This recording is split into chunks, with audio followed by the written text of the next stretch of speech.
The National Weather Service in Mount Holly, New Jersey has issued a special marine warning for Upper Delaware Bay until 6:15 p.m. At 5:18 p.m., strong thunderstorms were located along a line extending from 10 nautical miles northeast of Pea Patch Island to near Reedy Point to 10 nautical miles west of Woodland Beach, moving east at 20 knots. Hazard, wind gusts 34 knots or greater. Source, radar. Impact, small craft could be damaged and briefly higher winds and suddenly higher waves.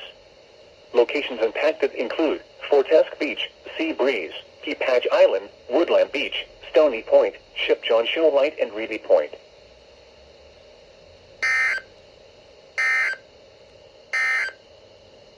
The current time is